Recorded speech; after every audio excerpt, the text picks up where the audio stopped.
Now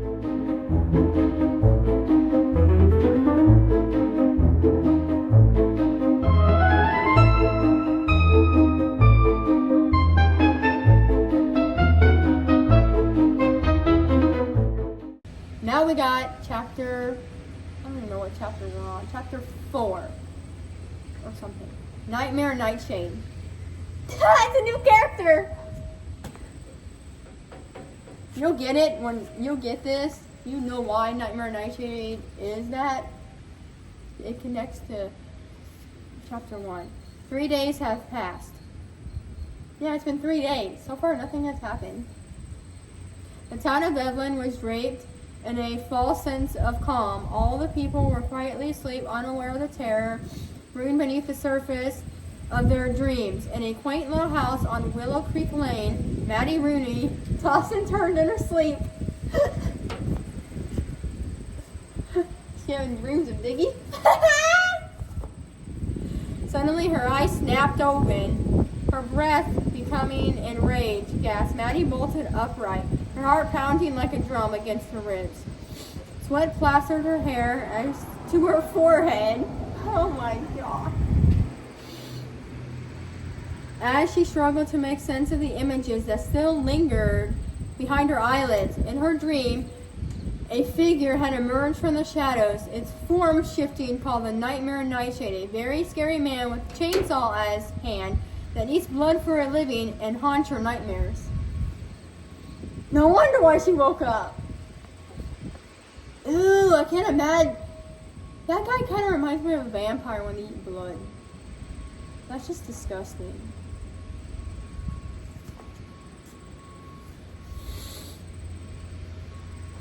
The name was etched into her mind, a chilling whisper that sent shivers down her spine. The figure was tall and big, its face a mix of a clown and a zombie.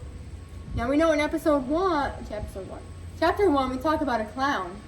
So maybe he was the clown, we didn't know it.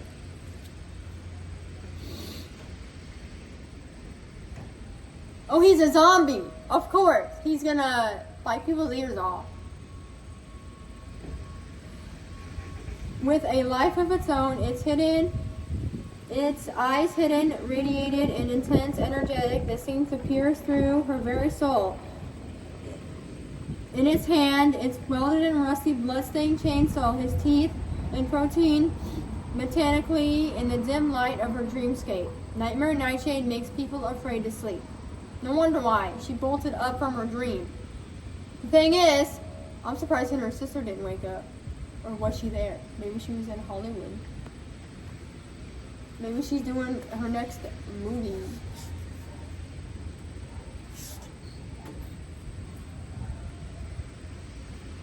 I'm sorry about the random noises going on.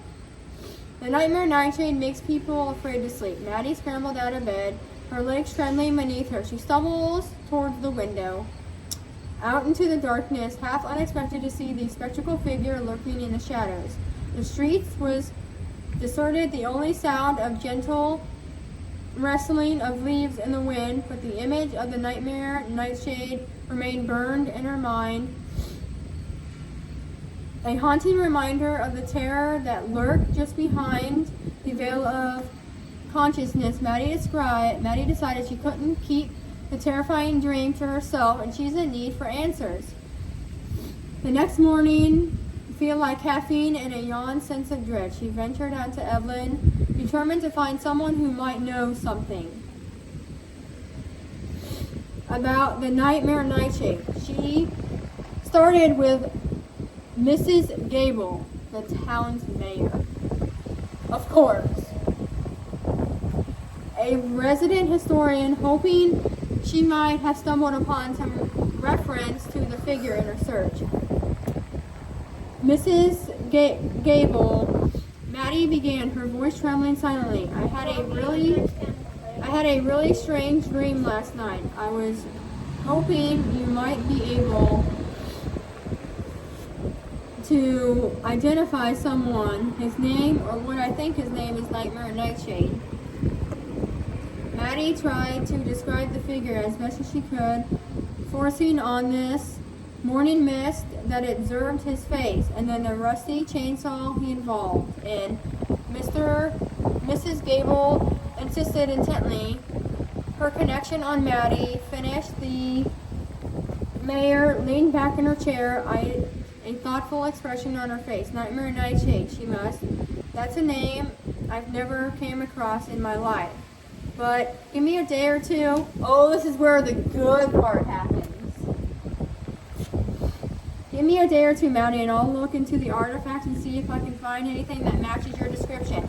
So Maddie went back and decided to stop at an old diner. This is where a character that is in real life. The person is not real life, but the character's name is in real life. Decided to stop at an old diner just to get it off her mind and of everything.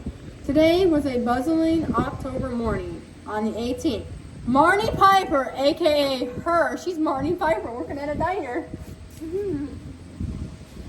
Hey, that's what be left. I didn't like my shoe.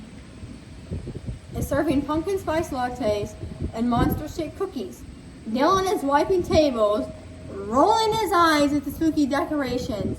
Dylan does not like Halloween. He wants his sister to get stuck on Arbor Day.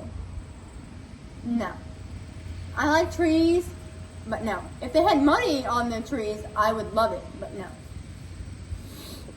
The Cauldron Cafe is more than just a diner. It is located in the town with a mystical vibe and known for its enchanting atmosphere, especially during the October. No, it came back. The interior is adored with glowing pumpkins, friendly ghost cutouts, and whimsical silhouettes. As you step inside, you're greeted by the sound of bubbling potions, especially teas and freshly baked cookies. The interior is a mix of cozy and spooky, with bubbling cauldrons on the table, serving as centerpieces.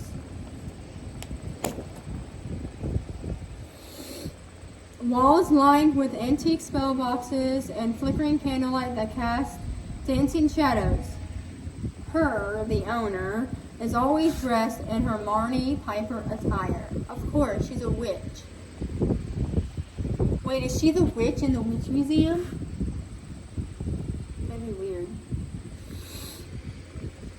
Adding to the magical atmosphere, she's known for her warm hospitality and the feeling of enchantment that permits the cafe's regulars swear that they can feel a tingle of magic as they walk through the door, and rumors swirl that Marnie is more than just a Halloween witch. Maybe that Marnie is more than just a Halloween. Maybe she's a descendant of witches, or perhaps a witch herself, and using the cafe as a place to practice her witchcraft. Either way, the Cauldron Cafe is a place where the town meets the magical and where anything is possible. They have burgers, tacos, and sandwiches, and of course, sides. The classic Cauldron Burger, a standard cheeseburger with lettuce, tomato, and a special Cauldron sauce. A slightly spicy mayo. Ew, I don't like mayo. Is mayo an instrument? The ghostly guacamole burger, topped with homemade guacamole, crispy bacon, and pepper jack cheese. I don't like guacamole. The monster mushroom Swiss. Sardine mushrooms. Ew, who eats sardines? And onions with melted Swiss cheese. Witch's chicken tacos. Taco shredded chicken marinated in a spooky chipotle sauce topped with a cilantro lime drops. Ew. A vampire steak taco. Thinly sliced steak with ground onion, peppers, and a drizzle of cherry sauce. Zombie fish tacos. Grilled or battered cod with mango salsa and spicy sauce. I feel like Victor would eat that because he's a zombie. Well, actually not really. He's a vampire, but he would still eat it. The Mummy wrap, a grilled cheese wrapped with hummus, veggies, and a tangy Tyson dressing. The Phantom Philly, a classic Philly cheesesteak with your choice of cheese and toppings. The Bewitched BLT, a BLT with avocado and drizzle of balsamic glaze, potion fried, regular fried with sprinkle of magic. Oh, there's another airplane. Seasoning and herb and spices. Cauldron corn. The ground corn on the cob with a smoky paprika. Butter goblins. Get out of here, bug. Green as a simple side salad with a light breaded electric. Fried soda. Classic soda with flavored syrup like cherry, vanilla, or green apple. And a hint of magic. Magic milkshakes. Sticks milkshakes with flavors like chocolate, strawberry, pumpkin spice, and whipped cream. And that magical taste, some strangers things start happening. Lights flickering, silverware levitates, and ghostly whispers fill the air. Dylan is freaked out.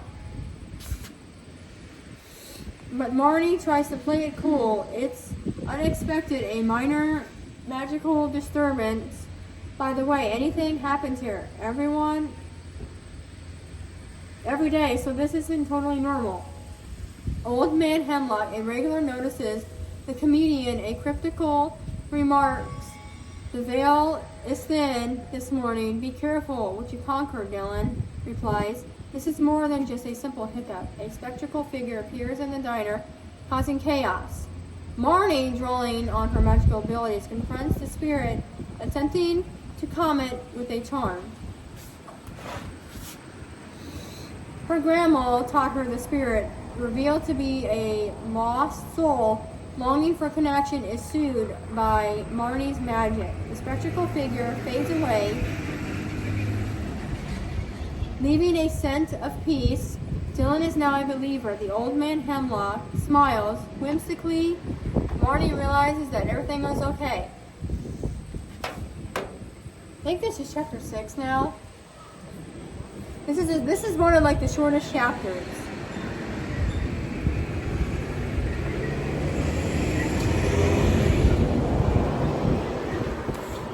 This is called Maddie and the Little Boy. What does Maddie have to do with the little boy? Wanted to ask Dylan, but he wasn't exactly Halloween's biggest fan. I mean, no, he's not.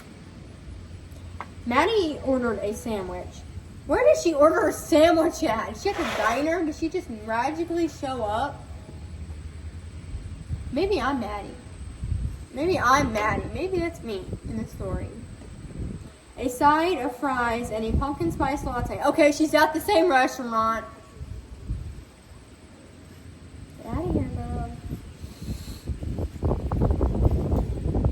She waited for Marnie, thinking about how she had been keeping the magic alive for her grandma. When Marnie finally sat down with Maddie, she told the story of what had happened that morning before leaving. When Marnie finally sat down with Maddie, after she told the story of what happened that morning before leaving, after she finished, there was a moment of silence before something else entirely unexpected happened. Marnie's eyes widened. I need to look up something that she said, a strange urgency in her voice. Marnie retreated to the back, pulling out a dusty leathered book. Grandma always said, some things are best forgotten. She murmured, flipping through the pages with the ancient symbols and handwritten notes. Remembering the stories of her mom and Calabar, she realized this was bigger than anything she could ever imagine. Maddie finished after promising to keep her updated on the research. Maddie left the Cauldron Cafe. The air outside was crisp, leaves swirling on her feet to be the perfect October day. I need to have a normal Halloween, she thought, pulling her scarf tighter. Instead of heading straight home, she decided to go meet up with her friend Jessie. They grabbed coffee and wandered through the town square. Oh my gosh, she's hanging out with Jessie Prescott.